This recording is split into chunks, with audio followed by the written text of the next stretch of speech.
My name is Melissa Ward. I'm the head of initiatives and partnerships at The Mill. The Mill is a co-working and business incubator space right here in Bloomington. So we are a home to a lot of the really cool startups and some great remote workers that live in Bloomington and work out of Bloomington.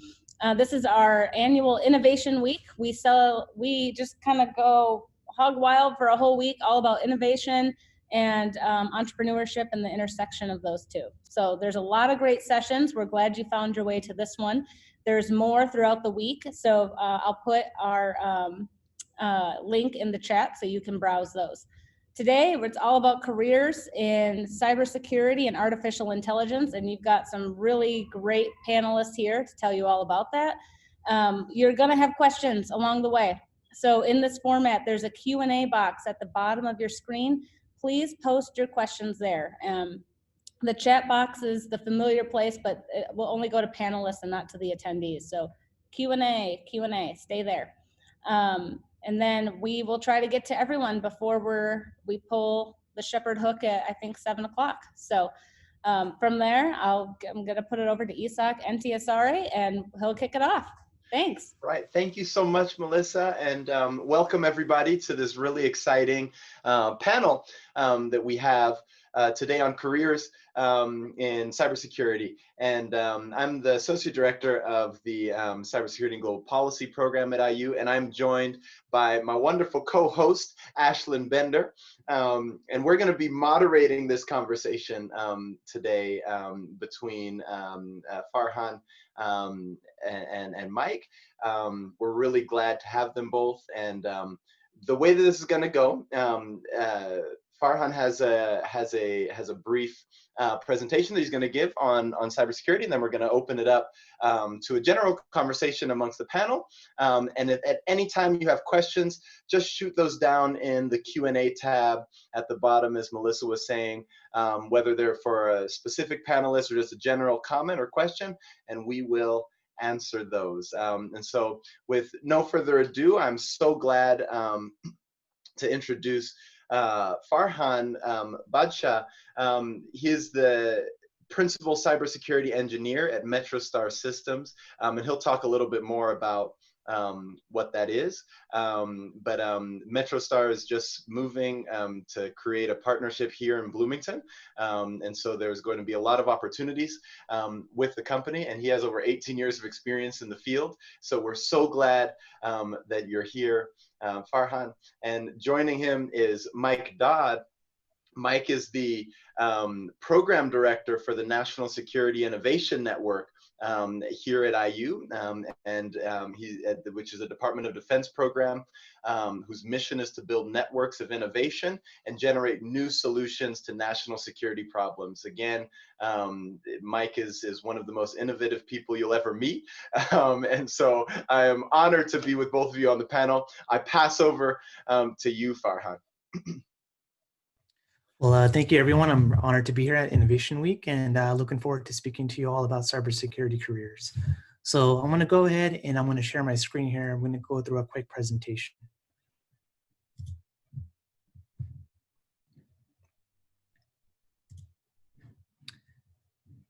All right.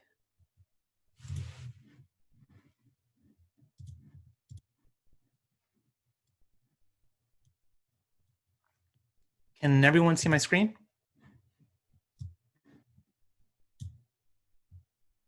All right, so I think we should be good to go.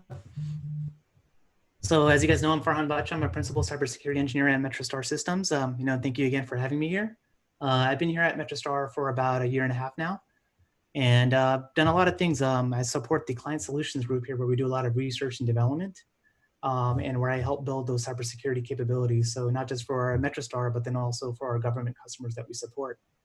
And so I'm here today to talk about cybersecurity careers, kind of taking a look at some of the demand that's out there, the skill sets that are needed, and then also kind of focusing on some of the certifications and really where the future is headed for cybersecurity. So let's go ahead and jump right in here.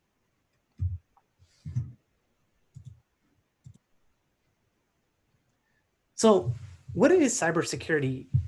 Typically there's a huge misunderstanding with this. We think of cybersecurity just protecting your assets, like just applying computer security, having security engineering principles, sometimes just related to cyber crimes that we see on the news, protecting our data, and then even maybe investigation where it requires forensics, but it's more than just that. Cybersecurity, it's actually a socio-technical problem that stems from people, processes, and technology. If you really look at it, I mean, cybersecurity is such a vast area that you have to address those three areas. And all of them require cybersecurity. It doesn't matter what area that you're in, whether it's the public sector or private sector, everyone has people, processes, and technologies that require protection and safeguarding those areas from the threats and the attacks that are out there. If we take a look at this here, this is from CyberSeek. They provide a really cool heat map. It's an interactive heat map. I just kind of took a snapshot here, but just wanted to kind of show you that the workforce. And we can see that there is a high demand, but there's a very low supply of this with the workforce. On the right-hand side, you can see at the national level, there's only about 500,000 job openings in the entire US. And only less than 1 million are employed right now in cybersecurity. So we can definitely see that supply and demand difference. And then this does a really good job too of showing the different job postings within the different states. You know, some areas have a lot more opportunities than others. And then on the right-hand side here, on the bottom right side, you can see some of the job titles that are associated with that. The most common ones are your engineers, your analysts, and your consultants. You'll also see managers as well. And one thing to kind of keep in mind here is, as we're seeing a lot of these public sectors, private sectors, you know, everyone requires security. There's, you know, things are going over the web. People are starting to now adopt cloud services. Everything is becoming digitized. And so what do we do to protect those processes? How do we protect those people, those technologies, right? And so that's going to create a huge demand for this type of workforce that's needed in cybersecurity. And on top of that, the skills that are needed too. So, you know, there's a huge demand for a lot of these skills, understanding a lot of these new technologies, and then attackers are also taking advantage of these new capabilities that are out there. You know, we may see things like artificial intelligence and machine learning, for example, where attackers are taking advantage of that, developing these complex attacks. Well, how can we as a cybersecurity workforce be ready for that? And so that's why we're going to be seeing a lot of these openings, these different opportunities in cybersecurity throughout the US, and it's going to just continue to grow. So one thing I would like to kind of mention here is the NIST framework, which is the National Initiative for Cybersecurity Education. This was developed by NIST. It's a special publication specifically for this from 800-181. And they do a really good job for anyone who's interested in pursuing an opportunity within cybersecurity or learning more about it. And so they developed this framework where it kind of breaks things down from categories. On the left-hand side, as you can see here, there's a total of 7 of them. And then there's specialty areas that are tied to each of these areas. These specialty areas talks about the different areas of cybersecurity that you can do, from incident response to security architecture, analysis, and software development, just to name a few. And each of them have work roles that are associated with them, and they're known as KSAs that are tied to them, which is basically your knowledge, your skills, and your abilities. So if you take a look at the special publication, it does a really good job of breaking down each of that. It's very detailed, and you'll also see tasks associated with each of these work roles. So an example, for example, if we have a work role as, as an analyst, as an incident manager analyst, you may see a knowledge where it requires understanding how the incident management process works. And then the skills associated with that would be, how would you support an incident when it comes in? And then the ability is to actually analyze that data. So it kind of really breaks it down to those levels, and it does a really good job of kind of showing some of those areas. One thing to also kind of keep in mind with this framework, they do a really good job of also showing the different areas within the cybersecurity field. You'll see things that are expanding from policy to leadership. And then you're also going to see things that are more hands-on, more technical, where you're working with the tools and developing software, and really kind of showing how those capabilities would actually look like, once you kind of strategize and put those things together. Now, with the NIST framework, they also have a really good stats to kind of show the different types of job openings and the certifications that are tied to that. if we look here on the left-hand side, based on those 7 categories, there's one here you can't really see here. It's very small, but that's basically the investigation domain. And that was actually less than about 900. And so that's why it's really small. But if you go onto their website, you'll be able to see that detail on the heat map. It's an interactive heat map that provides those details. But you can see here, it's a really good breakdown to show the number of openings in each of those areas and which ones are the most popular. A lot of it is really coming down from the operation and maintenance part of it. As you're putting these applications together, these systems together, how do you make sure that you're operating on a day-to-day function? Are those security practices are being applied properly? Are we monitoring those systems correctly? And so that's really where you see most of that focus here. And you can see that the least amount of focus is on the investigation side. There needs to be more of that. We're seeing all these attacks that are coming out there. And so how do we investigate it when we see an incident? How do we manage? And so, there's going to be a huge demand for those, for that as well as that continues to rise. On the right-hand side here, we can take a look at some of the certifications. The most popular one is the CompTIA Security Plus. This is a perfect one to go into as you want to get into cybersecurity. It does a really good job of talking about security in general and the different domains that are associated with it, from policy and risk management to access controls and encryption. It covers the entire gamut. And this is also a really good stepping stone to get into more of the advanced certifications like the CISSP. Just based on my experience and working in the field, I would say CompTIA Security Plus is the way to go. And then from there, kind of build your way up into specific areas that you want to get into. CISSP is you have to have about a certain amount of years of experience before you get there. I believe it's 5, but they might have changed that now. But once you get your CISSP, that's kind of like the gold standard out there for security in general. And that's recognized both, at the global level and then also at the local level here in the US. So it's a pretty powerful certification to get. And one thing I also wanted to kind of mention here too is, aside from these certifications that you see here, because we're seeing so much adoption in cloud services, it's really important to understand how those cloud technologies work with a lot of these major cloud service providers. You're going to see things like AWS, Azure, and GCP. So having an understanding of those fundamentals, what those technologies look like, is really important. And they actually have specific certification paths that you can take. And so that's another one that I would also recommend, is at least taking the fundamental courses in each of those cloud service providers and then kind of breaking it down from there, whether you want to focus on specifics within cybersecurity or maybe looking at things from an architectural perspective. Here's a really good example of some of those cybersecurity career pathways and what they would look like. This is from CyberSeek. It's a little bit different from the NIST framework. The NIST framework is a little bit more generalized and they have a little bit more details with some of these roles, but this is just a really good example of, at a high level, of how this would work. Some of the roles are similar from the NIST framework and what they have here at CyberSeek. But basically, the way this is designed is, on the left-hand side, you'll see your feeder roles, which is your 5 major foundational areas. And then you can kind of build off of that. And then you have entry, mid, and advanced levels. One thing I would definitely mention here is, as a cybersecurity consultant, is you're going to get the most exposure to a lot of those areas if you're not sure which area to go into. So this is literally your spider web here in the middle, where you'll be able to hit all of these different areas. And I can also kind of speak to this too. At working at MetroStar, we are a consulting firm where we support multiple government customers. And so I've had the opportunity to work with different types of technologies, developing different solutions, doing a lot of R&D. And so this is a great opportunity to see exactly which areas of cybersecurity you would be interested in. And then one thing also to kind of keep in mind here too, is if you take it on the advanced level, the architect is a very interesting position. So if you're someone who doesn't want to get hands-on, but someone who wants to kind of strategize, help build solutions, diagram those solutions out, it requires a very deep level of understanding of how a lot of those technologies work. So it also kind of forces you to understand how to develop a solution end to end, really understanding each of the components that are involved, how those technologies work with each other, and then putting together a solution that's secure. So there's a lot of principles that are involved and that are associated with that.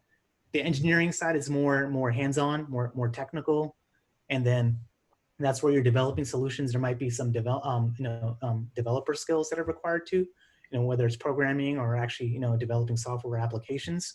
And then the administration side here on the advanced level is working with security tools to do some of those cybersecurity capabilities, like monitoring your infrastructure, running security scans, or managing your endpoint solutions. So kind of working on the front end piece on managing how those tools look like. All right, and then the last slide here is really kind of just talking about the future of cybersecurity. So because cybersecurity is such a huge field, there's so many different areas that we can look at. But if I had to kind of put this together into a nutshell, this is really where the future is headed. Gone are the days where it's not just really about policy and understanding that, but it's more about understanding how that works, but at the same time becoming technical and a little bit more hands-on. We're seeing a lot of government agencies now that are looking for more of these hybrid type of roles. So, you can understand the compliance side of things, but then how do you now take that a little bit further and actually go in there and implement some of those technical controls to meet those compliance requirements? Or if you have to understand or analyze the data that's coming in from a certain tool. So having a combination of those skill sets is really important, and it's going to continue to grow as we're going to see a lot of these new services that are coming out there. So as I mentioned earlier, the adoption of cloud services is really huge. So getting to understand that is a demand right now with AWS, Azure, and GCP. I would say between those three, AWS is pretty big, and Azure is also taking a prominent role now in the government space. Zero trust architecture is another important concept. We're starting to see things now, how do we, because now people are moving towards the cloud, and now they can access data from pretty much anywhere, regardless of their location. How can we, or what device they're using, how can we control that? And so we're going to see a lot more organizations now starting to adopt this type of strategy, this architecture, where we can basically have a policy set up where we can allow someone or something based on that policy that's been set up to gain access to those resources. Artificial intelligence and machine learning is another aspect. This is a big thing now. I mean, as we're going to see a lot of these security tools in cybersecurity, a lot of it's going to be driven behind the scenes. So rather than going through the manual efforts of trying to figure out, is this an attack? Is this malicious behavior?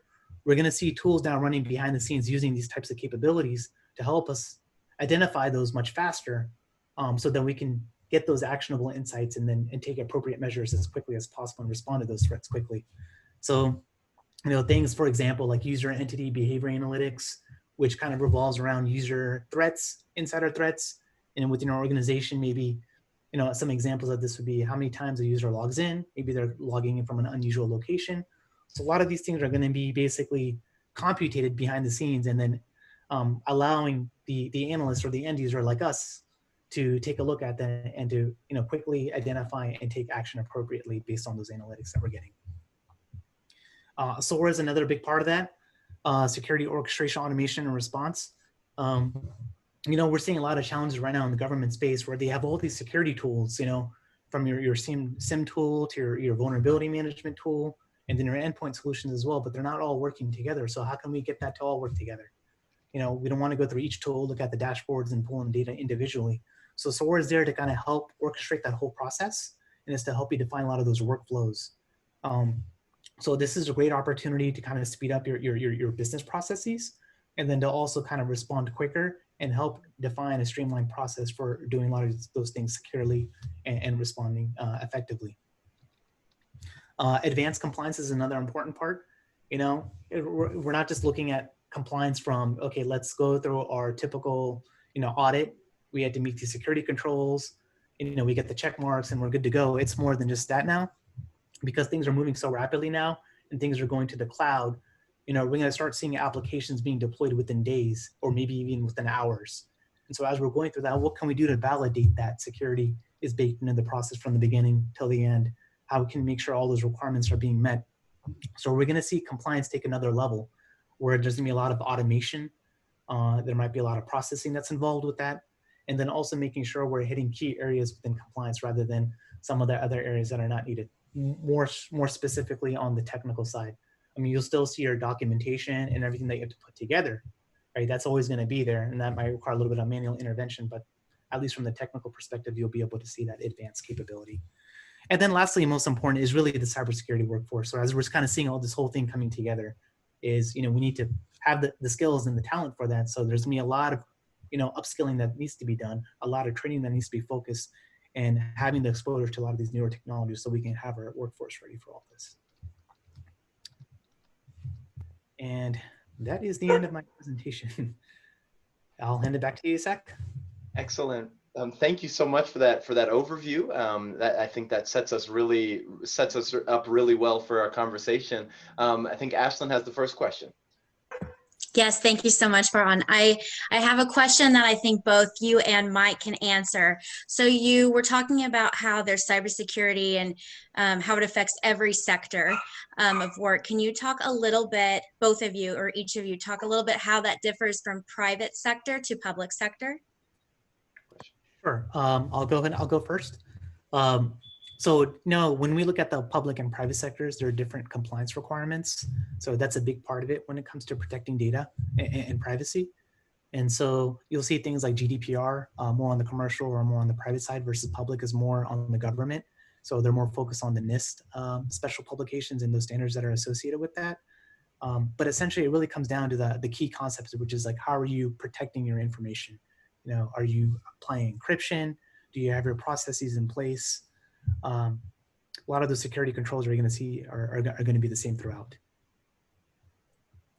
Yeah, so not only are going to be mostly very similar, commercial over to government, and government is really on the compliance side. So Farhan mentioned that NIST 800-171 and that CMMC compliance that's now required. And that's probably the thing I would want to emphasize is if you're interested in getting into this space or in this space and you want to do business with the government, you have to meet some of these standards in order to do so.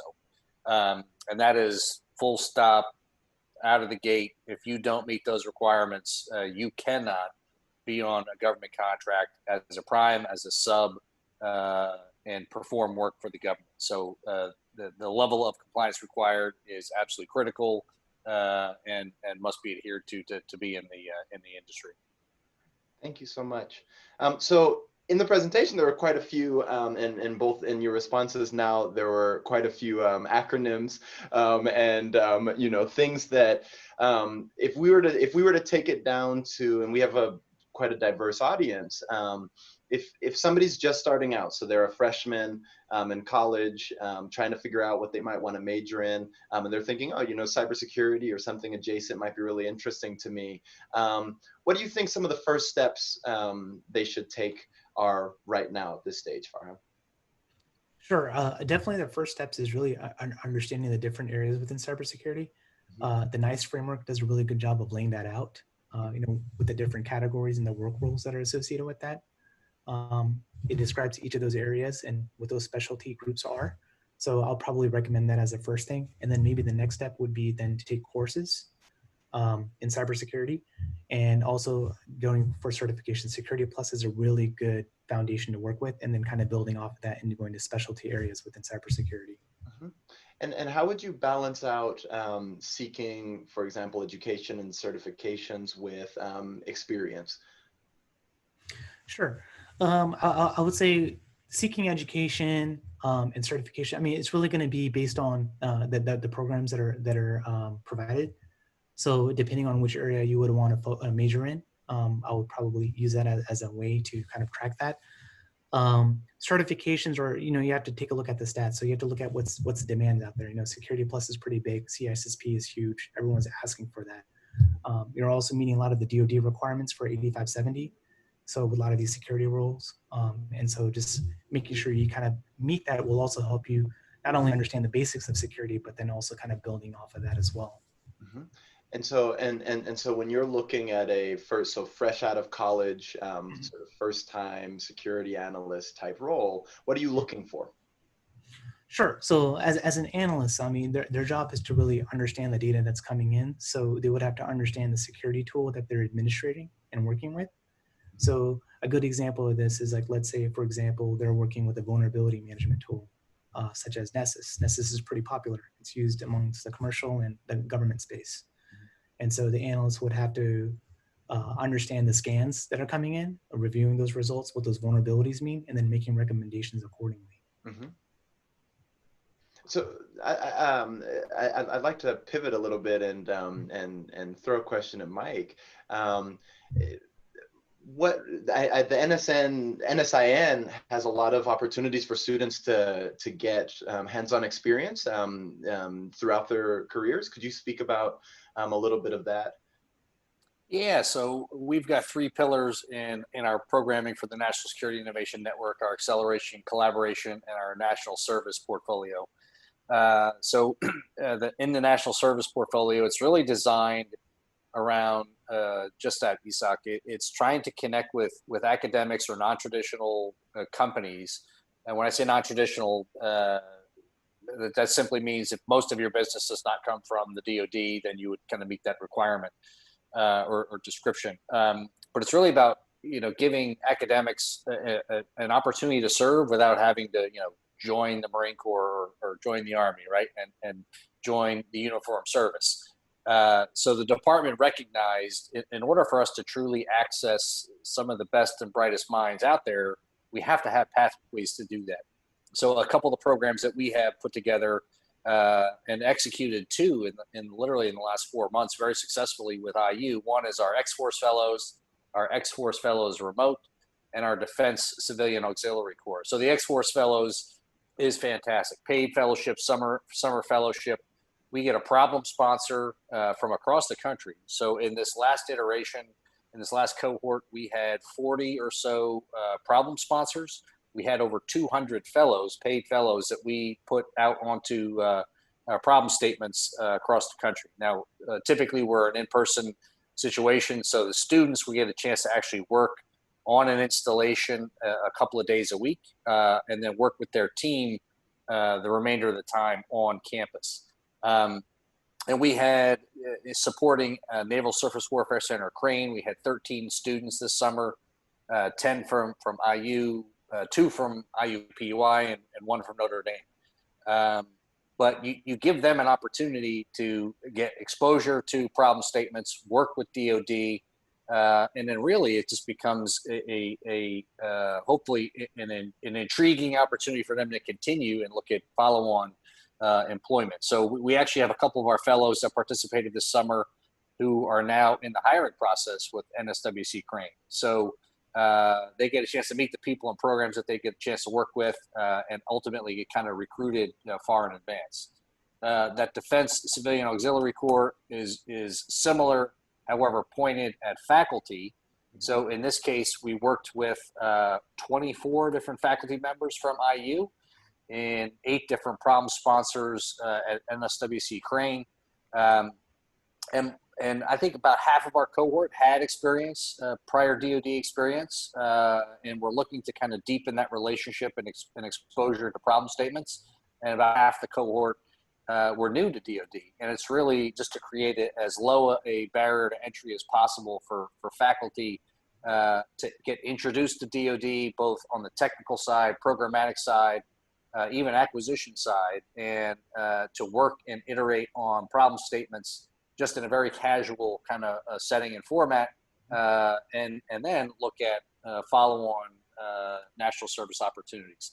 And 2 of our direct faculty out of that cohort are now being pursued by the government for what we call SGE contracts, or special government employee contracts. So they've recognized the impacts that they had in those programs, and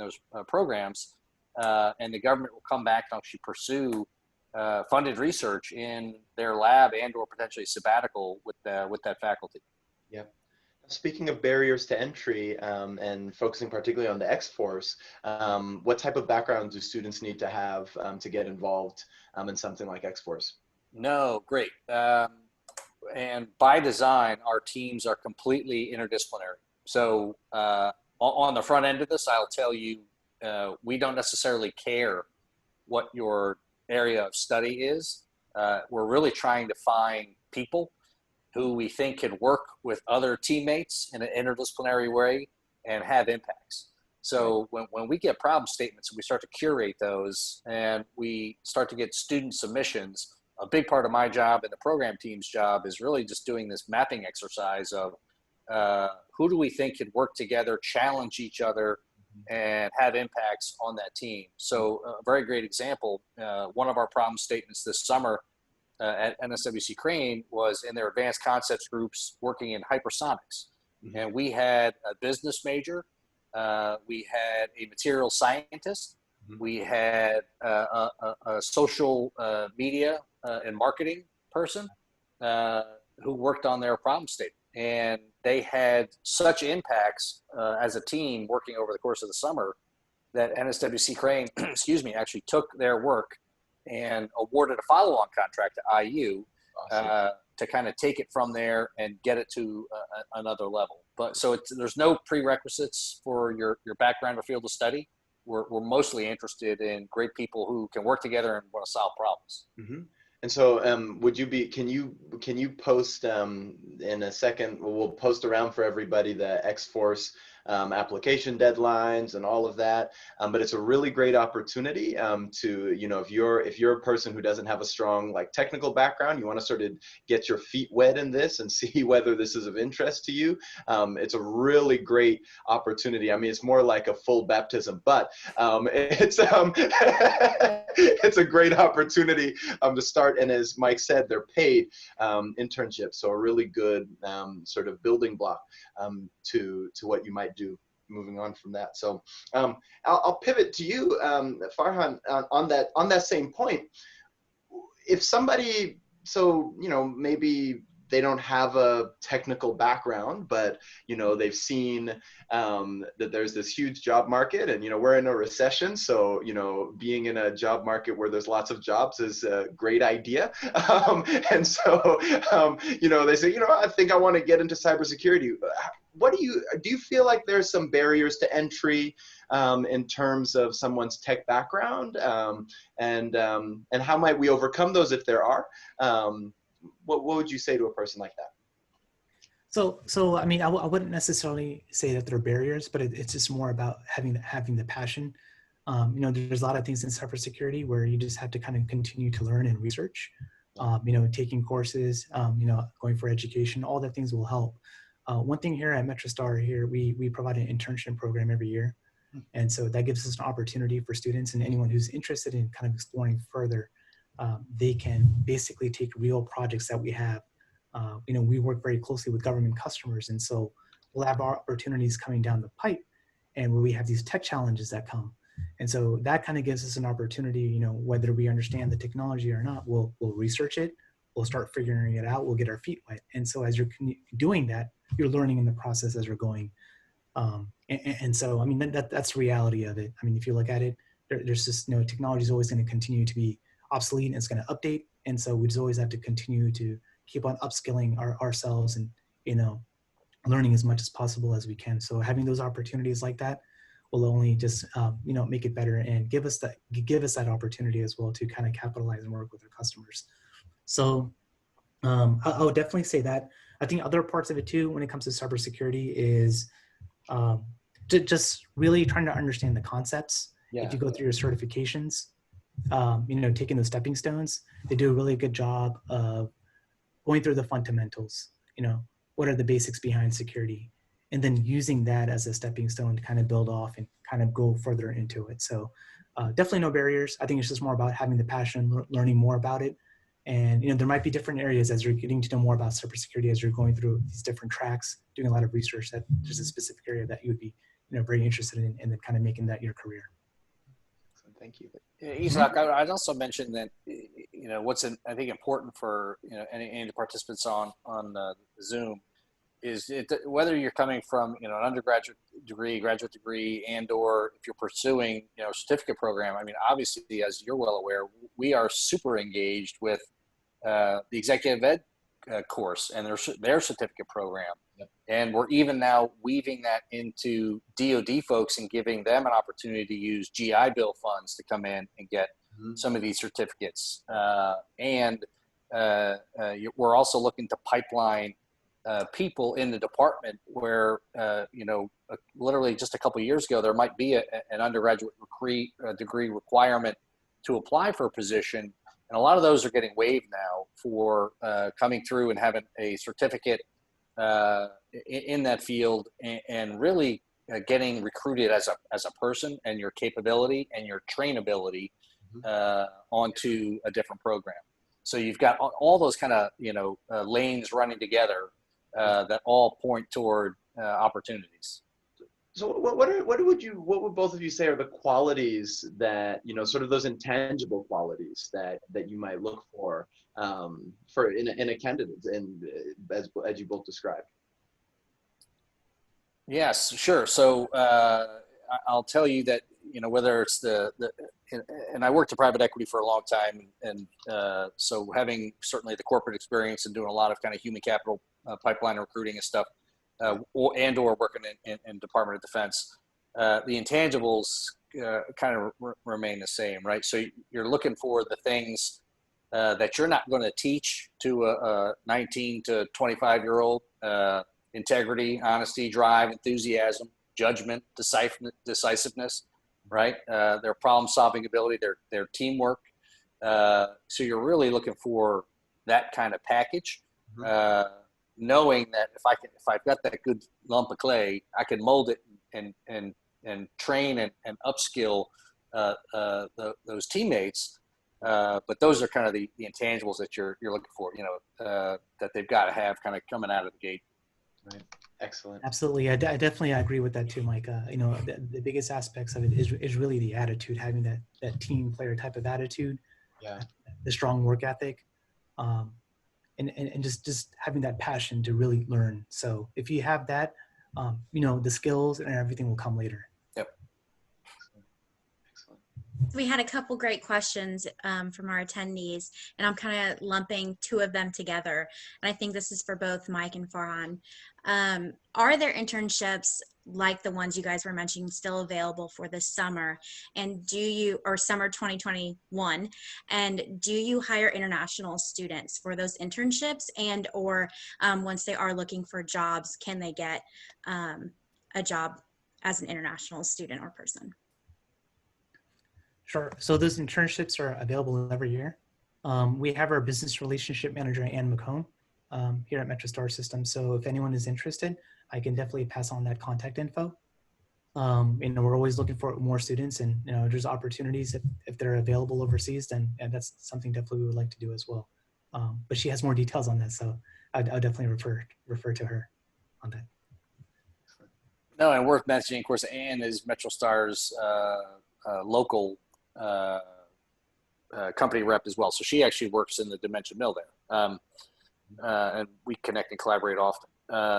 From NSIN's perspective, our X-Force Summer 21 recruiting actually starts in about 3 weeks. So this is great timing, and stuff that we certainly share with the team and post everywhere. And so you should start to see some of our recruiting activity. And you'll start to see the positions that we have open, as well as the problem sponsors. So whether you're looking to stay in Bloomington and possibly connect with a problem sponsor at NSIN Crane, or if you're from Dayton and you want to potentially go back for the summer and work with the Air Force Research Lab. So you'll see all of our installations that we work with across the country and the topic areas that we're working on, and you directly apply into one of those. Two-part answer on international students, depending on the problem sponsor and the problem, will kind of drive that. So most of those problem sponsors will require U.S. citizenship. Some of our problem sponsors will create problems that we consider what are unclassified and open source, and those can be filled by international students. Excellent. Now, we've been talking quite a bit about people sort of entering, as sort of starting roles, but what about somebody who is currently a cybersecurity professional? So Acacia here is asking, I'm a software developer who has some SAN certs and done a couple of CTF competitions and really enjoyed the experience. What would be the best way to pivot from where I was into a pen testing role? Sure.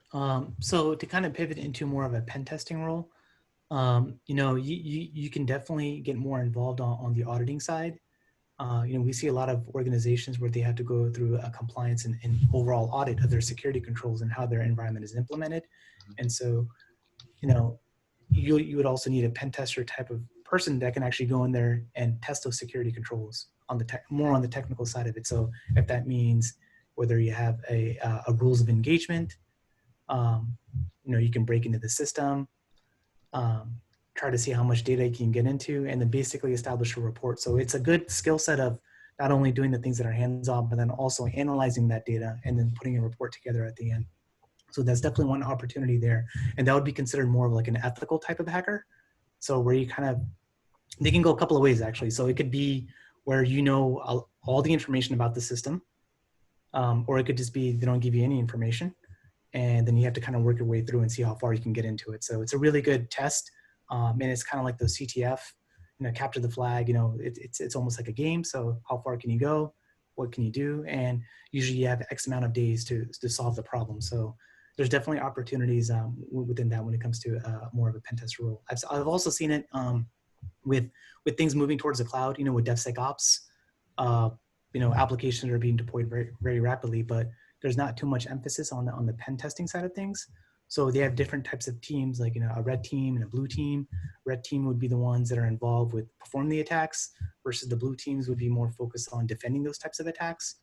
So as you're putting together these applications through a pipeline in the cloud, then there would be a certain stage within that process where those teams would get involved and do penetration testing and defending against those types of attacks. So there's definitely different areas where you can explore that further. Those are just two examples of that. Isak and NSIN also runs two different programs. Our Hacking for Defense, which is offered at IU in the spring, and currently at IUPUI. And also we run hacks events. So those essentially turn into ostensibly recruiting opportunities for proficient ethical hackers to participate in a hacks event and have impact on a problem sponsor and meet both government and DoD contractors who are looking to recruit at these events as well. Excellent. Thank you. Thank you so much. And kind of going off of that question, how have your specific career paths changed from when you started, and what kind of skills do you think you gained at the beginning that really got to where you are? I know we talked about the skills you're looking for from students specifically, but just your overall career development. Sure.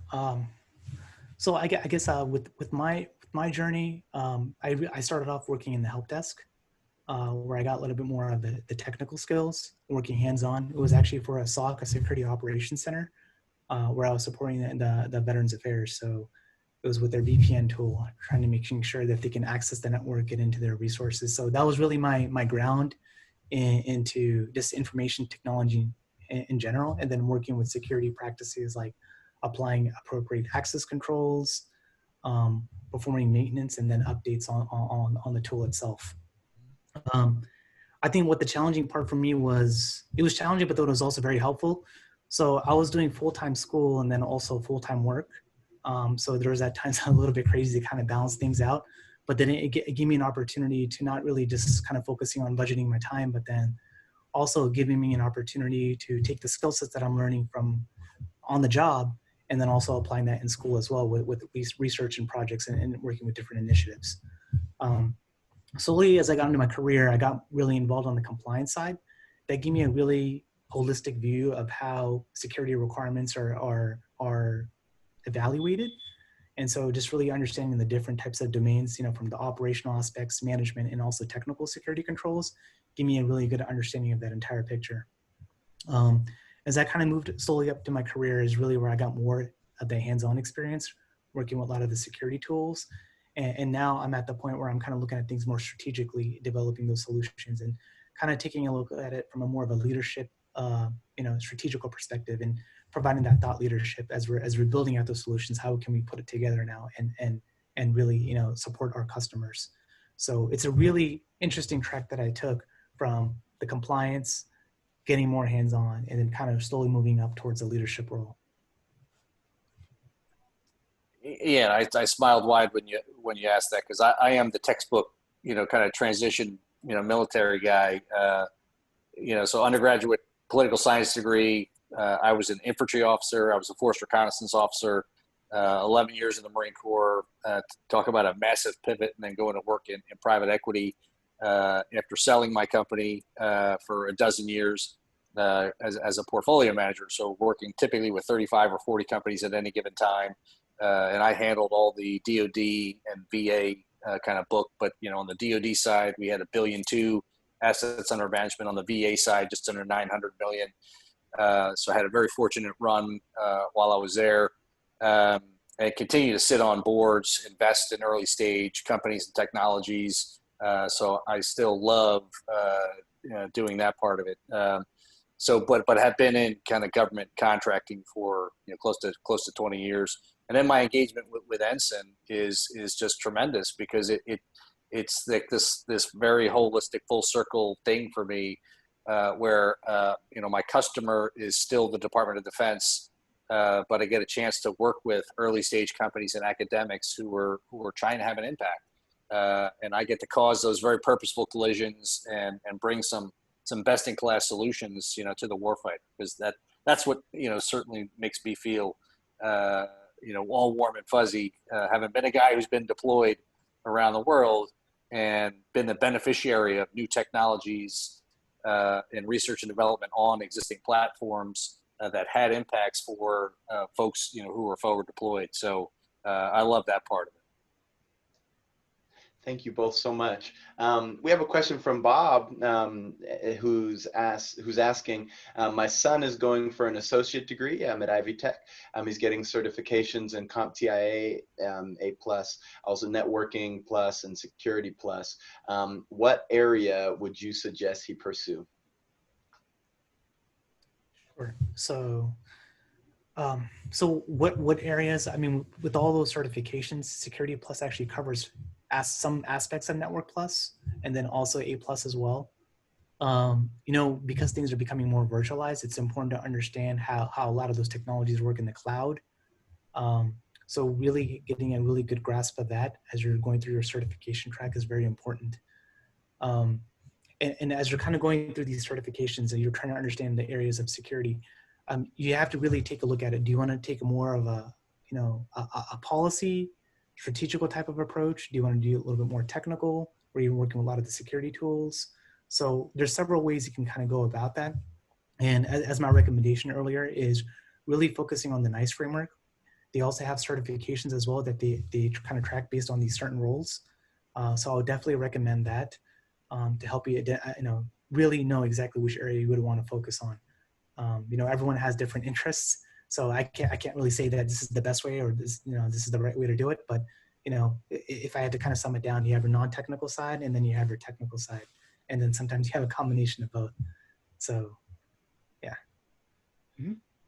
So I have perhaps I don't know if I should preface it by saying this, that it's an uncomfortable question, but what about diversity in cybersecurity, right? And I think for the same in DoD, but like both of underrepresented communities, particularly women. What? And I mean, I think I'll just leave it there. What do you think? So from the perspective where, this is not necessarily a representative board, right? So like, how do we address issues of diversity and inclusion in the cybersecurity field? No, I don't think it's an uncomfortable question, Isak. I think it's a absolutely critical question. And from the department's perspective, it is of massive importance that we have diversity in our workforce and in our supplier base as well. So you'll see, and to some extent, it becomes a little bit easier for us on the supplier side, where we'll work with large prime contractors, and as part of their large prime contract award, they will be required to subcontract certain thresholds of that contract to their 7 different set-aside categories to ensure that the department is procuring a product or service from a truly diverse team. So there's certainly some of those kind of activities and metrics that are in place, and by no means is that some made up thresholds and things like that, and the qualifications and credentials and past performance and financial capacity to perform on an entity side have to be there. So there's no kind of fluffing that, right? And then on our recruiting activities, I love to hear you say that, because we talk about it nearly weekly as an organization of how are we identifying and recruiting a very diverse workforce to work at NSIN, and so that we're truly reaching the four corners of the country and the best and brightest minds that we have out there in the country. Yeah, thank you so much. Farhan? Yeah, and just to add to that, I mean, this is definitely important, having a diversity in our workforce. We know with MetroStar Systems, one of our core components of our culture is having that diversity. Working with different people with different backgrounds.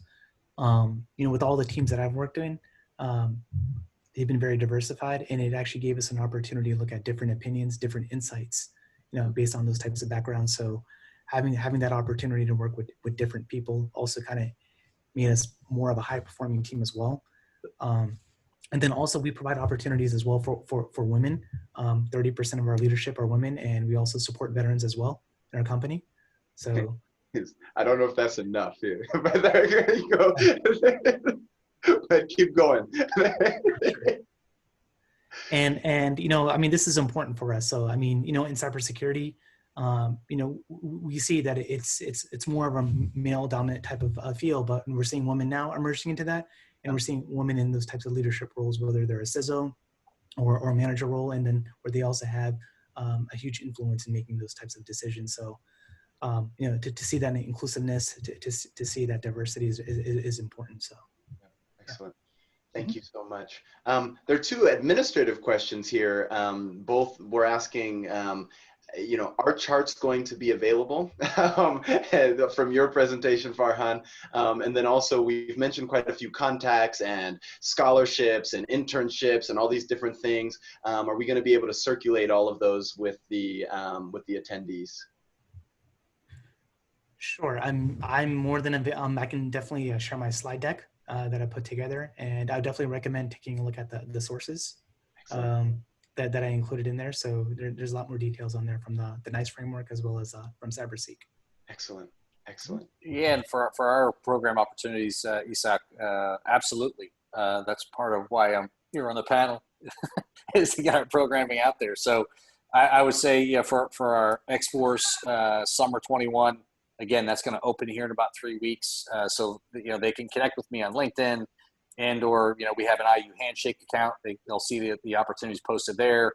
And as you're aware and have helped, we try and email and distro list everywhere we can for any of our programming and hiring opportunities. So they should hopefully see it 3 different ways at least, and or if they pay particular to one channel or another, that they should see our opportunities posted.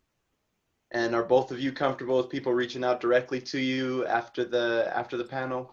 Absolutely. Love it. Fantastic. I did see that Melissa at the mill said that they would send the slide deck out and some of that information in a follow-up email coming from Eventbrite. So all the attendees should be getting some kind of follow-up email, but as Mike and Farhan said, always connect with people on LinkedIn. So just a great professional development tip. So as we come sort of to a close, and by the way, people, please feel free to ask more questions, follow-up questions, anything. The Q&A is still open. But as we sort of gear toward our landing, where do you both see the future of this field going? And I might also maybe put a little sub question on that same question, which is, what do you see the cybersecurity ecosystem in Bloomington and surrounding areas looking like in the short and midterm?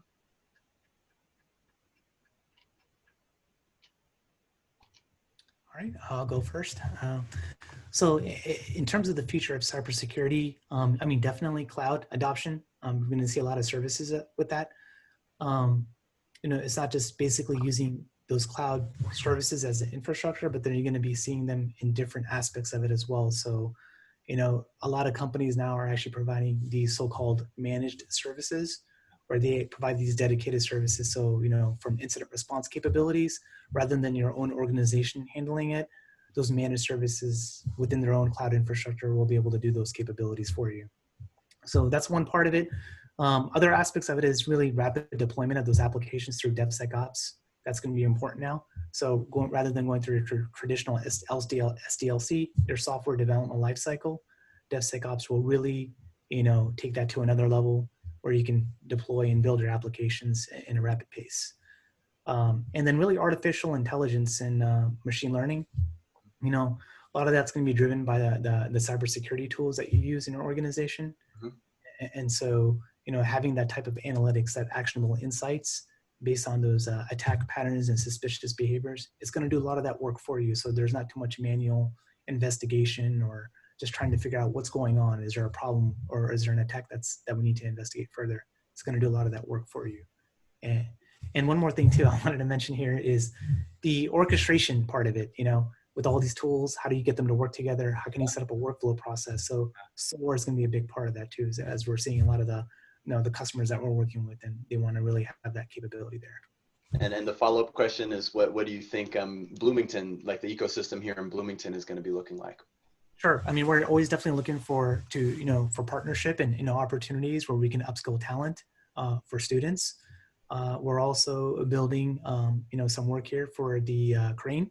Mm-hmm. So, you know, we're working for the Navy there. So any type of cybersecurity related work, you know, from developing solutions to engineering, even just providing guidance and architectural solutions from a cybersecurity perspective is what we're looking for. Developing software. You know, we have a whole bunch of capabilities within MetroStar. And where we like to kind of focus a lot of that core is really around our human-centered design, where we really try to understand the problem, develop user stories, and then use that as a foundation then to kind of add those specific capabilities with cybersecurity and even like things like you know, AI and machine learning. Isak, on the career side, you're really going to see some fairly exponential growth. Some of our customers, and I know just two off the top of my head, who have over 300 cybersecurity openings currently. So the demand signal is tremendous, and why it's going to grow in the activity in Bloomington is because IU and your programs are a pipeline into the demand. So not to sound self-aggrandizing, but why is the Department of Defense guy stationed at IU paying attention to cybersecurity? Because you've got the capability and the human capital pipeline that me and my customers are looking for. Right. So that's a big part of why I'm there, and to try and be that local liaison of requirements and capabilities. Final point I would make is if you're willing and or can pursue getting a security clearance, on the pay side of things, you'll probably see a 15 to 25% bump in your base pay. So if you start to get into working for the department and start to get into doing cleared work and can get your clearance, you'll see a significant increase in your pay, and demand goes through the roof the higher your clearance. So the demand signal on careers is growing just because of some of the customers that we have here regionally, and the human capital pipeline that IU is creating through all of its programs is significant, and that's a big part of why I'm here. Yes, tremendous. Thank you so much. Ashlynne. I kind of wanted to build off of that and how it's growing, but why is cybersecurity so important for the world? How is it global? We've talked a little bit about that, but I would love to hear you guys' perspective. Sure. I mean, cybersecurity is something that we need. I mean, with the way things are going right now, everything is becoming a digital transformation. There's so many different types of, you know, data that we're accessing, different types of, information assets that we're working with, and our people and processes and technologies are getting more complex. So it doesn't matter what area or sector that you're in, everything requires cybersecurity, from, healthcare, financial, retail. It's all needed. So, even this thing as, your social media companies like TikTok, you see these attacks happening about data privacy, and how do you protect that? Well, obviously you need security and best practices for that. So it's just going to continue to rise. We're going to see vulnerabilities coming out every day, new threats. Well, how do we combat that? By having good security. And so it's just always going to be a demand for that. It's just part of life now, right? So you got a lock on your front door. Cybersecurity is part of every piece of technology that we own. And some of the reports that we've seen show as much as 20% of, and this includes DoD platforms, have in some way been compromised and or have a suspicious, malicious, or counterfeit microchips. So it's as basic as we need it, and part of our just daily existence with all the technologies that we touch and use every single day.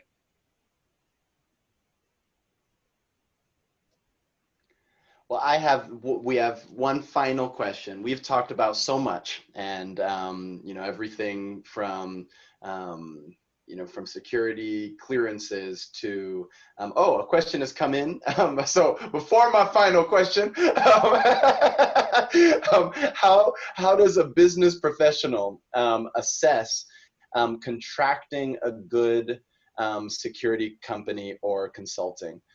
So if I'm a business professional, how can I decide who to go with as a cybersecurity firm? So from the government side, we have a kind of report card on companies called your CPARS reporting. So we'll look at the company's qualifications, their capabilities, their financial capacity to perform. We'll also look at, in their past performance, how they were rated by the government customer in which they worked for. So that's the initial kind of report card that we look at in making some of our down selects of who will move forward and earn work share on our contracts. Yeah, and to add, that is definitely CPARS and having strong past performances with the work that we do with our government customers. There's also a lot of strategic discussions that we have with our customers, where we can kind of continue to grow that business and establish those relationships that can also go a long way as well. Thank you all, and thank you everyone for your questions. And I'll get your last question in before I ask this one. But a lot of people have been saying thanks both in the chat and on the question. So just wanted to say thank you to Ashlynne, Mike, and Farhan, and to the Mill for hosting this panel. A important sort of note to everybody that there's other events going on tomorrow, and I think throughout this week, but you can check up on the website. There are a lot of events. Mike is leading another event tomorrow, plug, so 2 events. So, but yeah, check out the website. You can register on Eventbrite. But for my last question, we've talked about a lot of things, and I think that for some people, it may have been like drinking from a fire hose, right? There's all this information. What is one thing that somebody who's listened to this panel can do right after this, or tomorrow, in response to what we've spoken about today? So I would definitely say the one thing is getting a better understanding of the different areas within cybersecurity. So definitely taking a look at NIST SP 800-181 is a good starting point. That does a really good job of explaining those different areas and where those specialty focus areas you would want to focus on in your career. Love it. Thank you so much. Mike?